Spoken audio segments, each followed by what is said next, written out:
Huh.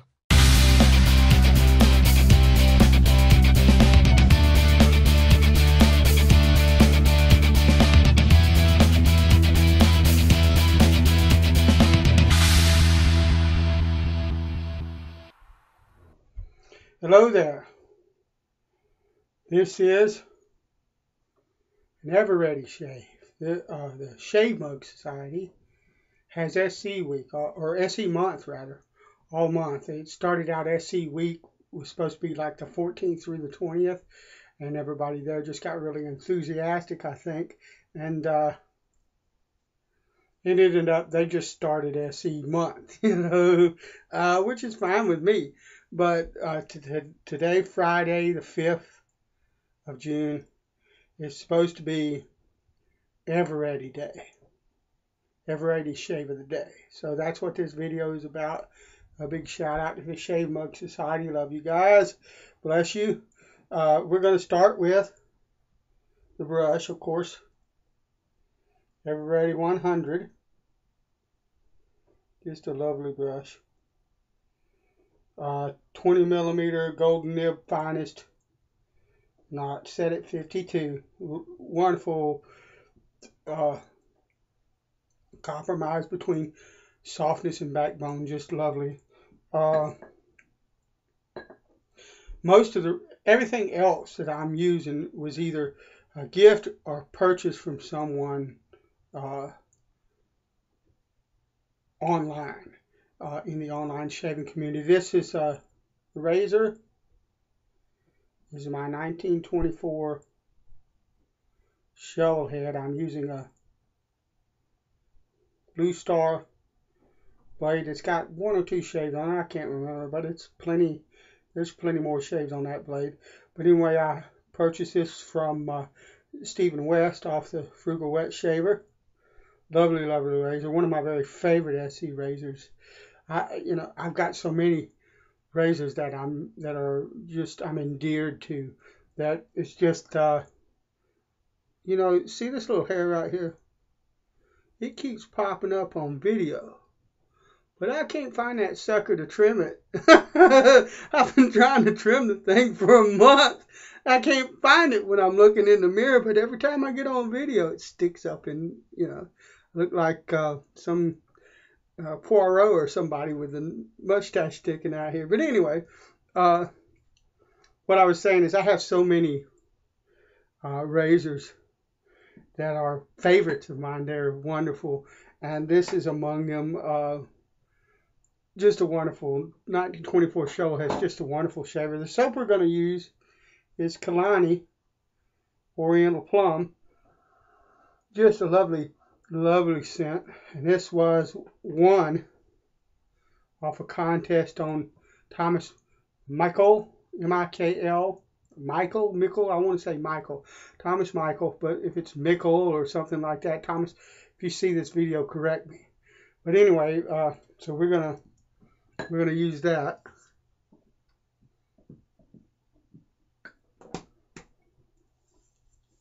This is a wonderful soap. It's got just an absolutely lovely plum scent, and with I guess Eastern oriented types of spices. To me, the spices in it are really close to a lot of the spices that are used in, excuse me,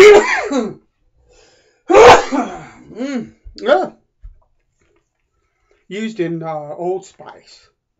But it's got that ripe plum sweetness without being, it's not a candy sweetness.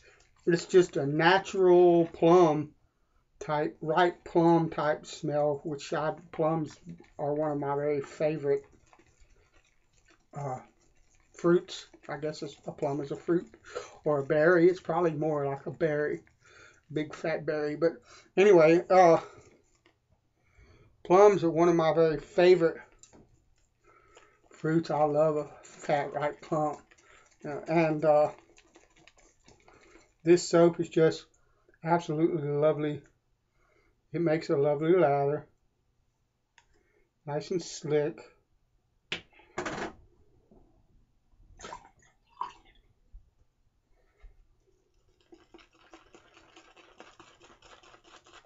been playing around in my music room again today. I have a Vox night train, if any of you guys know what that is. It's just a little tube head, about the size of a compact radio, and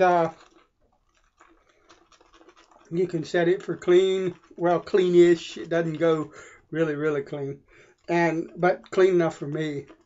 If you play lightly, it's clean, and then you can dig in and get a little bit of grit if you want it, or to all the way up to, if you crank it up the gain, you can get and put it on the thick setting. You can get more distortion than I want.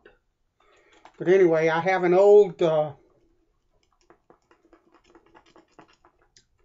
Silvertone bass cabinet. I bought the cabinet and the head for like $25 or $15 or something like that. It wasn't very expensive. And I need a little more water in this stuff. And anyway, the head, I played the head for a while. It sounded wonderful. But the caps in it, it was a real old head. And the caps in it were bad. And you could hear it. And, you know, you start messing around with tube amps with bad caps and stuff like that, you might end up, you know, they might end up burning you because you might get electrocuted and die.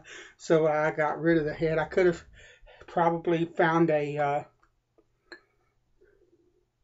amp tech or somebody that could have redone that, but the head really wasn't worth that, so I didn't do it. But anyway, I kept the cabinet. It's got one of those old 15-inch, the old Jensen 15-inch speakers in it, and I've got the night train hooked up to that, and it just wails. And so I had to do some adjustments in my music room. My music room is a music room / shop. I mean, I've got a corner of it that I do electronics work on, guitars, setup work, and stuff like that. Anything that's clean and doesn't throw dust and metal shavings. I wouldn't level frets there or anything like that. But I mean, anything that's clean, I do there, you know, on that bench. And then the rest of it is mostly music room, but there's tools hanging on the walls and guitars hanging on the walls. You know, I got to make do with what I got, and it's an 8x10 space, 8 foot by 10 foot, and sometimes it gets cluttered up, and I had to go in and mess with things, rearrange things a little bit, and kind of clear out. I had some stuff that was basically just sitting in front of that cabinet. I had been using, to record, I've been using a Digitech GSP 21 Pro. It's an old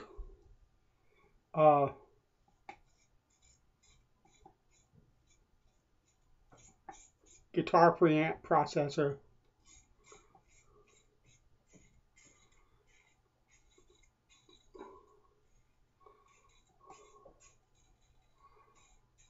That I ran on stage for years, 412 cabinet and PB Classic 60x60 power amp. That preamp and processor and another ART multiverb processor on top of that. Hook them together, run them on MIDI, do all kinds of things, you know. And I've been running the 21 Pro when I record, because you don't have to worry about volume being too loud, the neighbors complaining, or the spouse and the family complaining, and or being so loud in the music room that you can't, even with headphones on, you can't hear the track you're trying to play to because the amp's cranked up so loud that it just, in that little 8x10 room, it just, Anyway, and I still got that run to my mixer, but I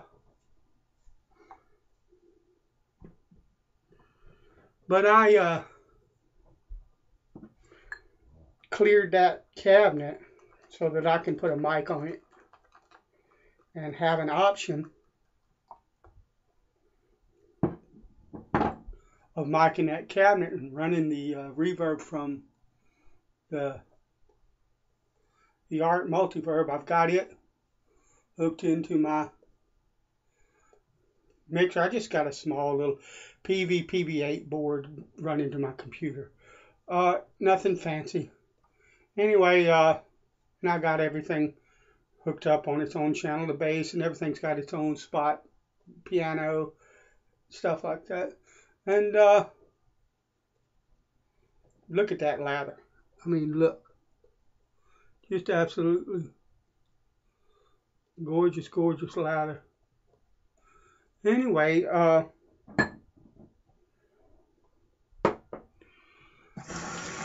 but I'll be able to mic that cabinet now. And if I want, I can add a bit of reverb from the Art Multiverb.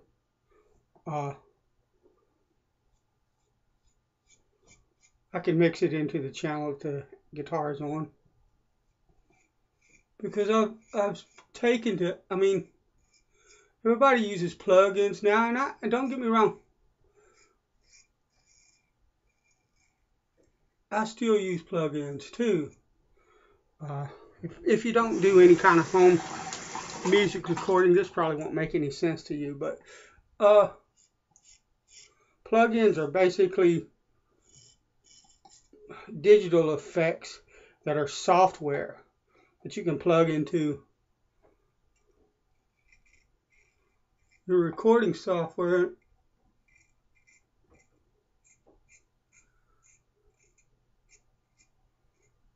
You don't have to have a bunch of expensive outboard effects and stuff like that to make music with. So, but the plugins require a massive amount of memory. Once you start stacking them, get 2 or 3 plugins on each track, the vocal, the guitar, the bass, all this stuff. You know, it makes your CPU work like crazy. And my computer's a decent computer, but it was given to me, and it's not going to handle too many of them before it just goes and crashes. So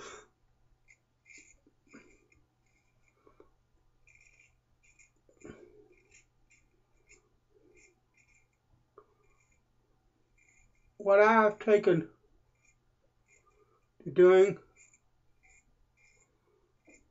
is what they used to do in the 60s, 70s. And that's EQing everything before, or not EQing it, but putting whatever effects I want, reverb or whatever, on the signal as it's going into the mixer and into the computer, like they used to do when they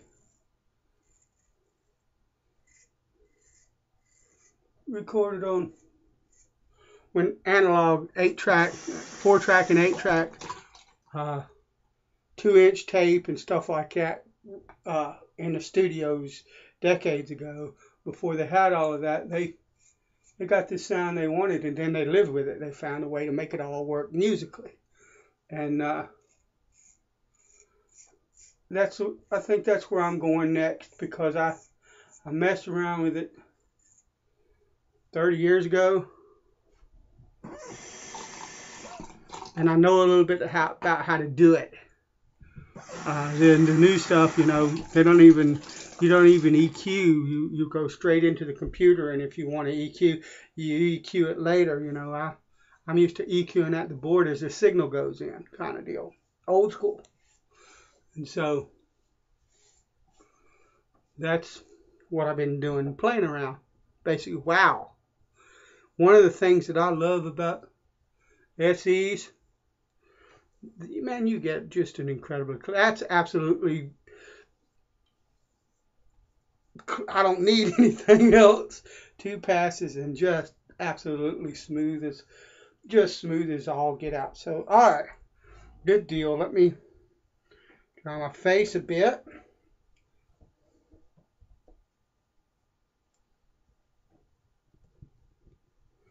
And we're going to use Florida water. Now, John Spado sent me some menthol crystals, and I've loaded this puppy up with them. So, but it's got a scent that I think will complement that. And this was given to me by Arlen Payne. Thanks, Arlen. We're going to close it out with some Florida water.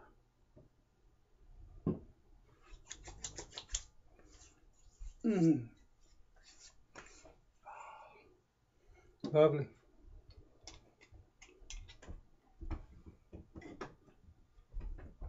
All right, that's the shave.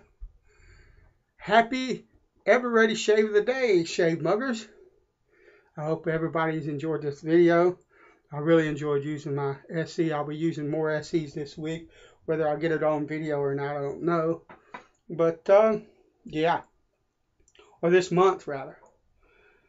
Wonderful, wonderful shave. Let me dry that off there. Wonderful, mean little razor right there. Just lovely. All right. God bless you. Thanks for watching. And I'll see you everywhere we all congregate to talk about this wonderful thing we do, shaving. Bless you. Later. Huh.